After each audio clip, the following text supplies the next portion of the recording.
خبر سامنے آئی، فتویٰ ہے بھارتی علماء کی جانب سے، وہ کہتے ہیں جو فل باڈی سکینر ہے یہ حرام ہے اور یہ نہیں کرانا چاہیے جسم کا. دیکھیں بات سنیں، انہی باتوں نے برباد کیا ہے. میں آپ کو ایک چھوٹی سی بات بتاؤں. آج سپر پاور امریکہ ہے. کوئی مرضی جتنا مرضی بک بک کر لے، ان کو پتہ ہی نہیں اس کی مائٹ کیا ہے، سائز کیا ہے وہ آپ کو اچھا لگے نہ لگے. ٹھیک ہے. اس سے پہلے سپر پاور کون تھا؟ Great Britain, England. اس سے پہلے کون تھا سپر پاور؟ مسلمان. ان کو ایک فتوے نے برباد کیا تھا. کیا کہہ رہا ہوں میں؟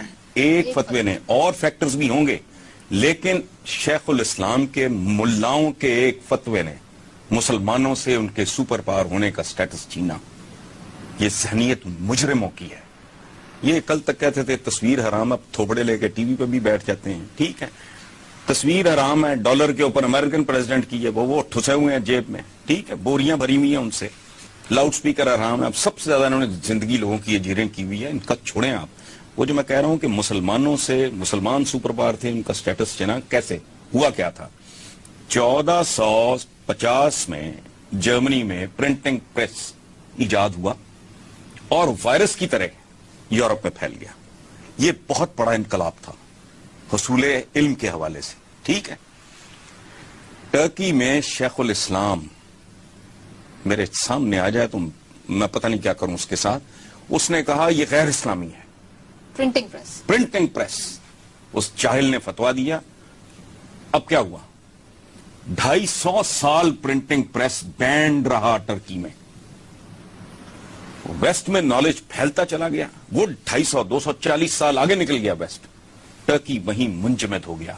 اور نتیجتاً پھر وہ فرسٹ ورلڈ وار میں فیصلہ غلط ہوا. وہ اور کہانی ہے.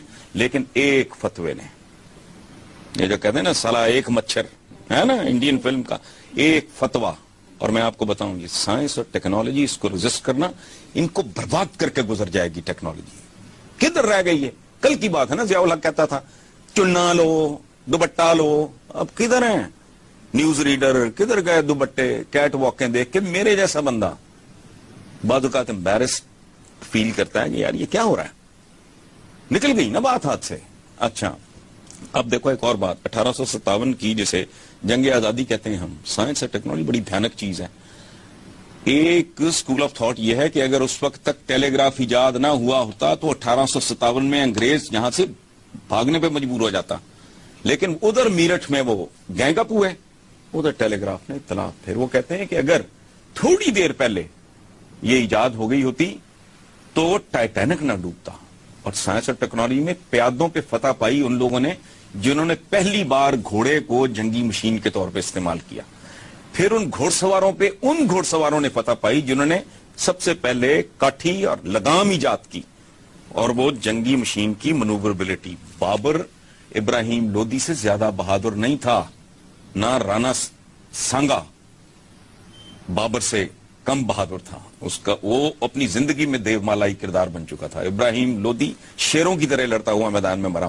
ایج کیا تھا بابر کا؟ ٹیکنالوجی، توپ خانہ. سو یہ جو فتویٰ بازی ہے نا اس طرح کی، وہ کیا کہتے ہیں، یہ اسکیم جو ہے یہ غیر اسلامی ہے. ان کی حیثیت کیا ہے؟ یہ تو کہتے ہیں کسی کو خون دینا بھی حرام ہے، وہ بھی حرام ہے، وہ بھی حلال ہے. زندگیاں حرام انہوں نے کر دی حرام حلال کے چکر میں. لیکن چھوڑو، ٹیکنالوجی کا یہ کچھ نہیں بگاڑ سکتا.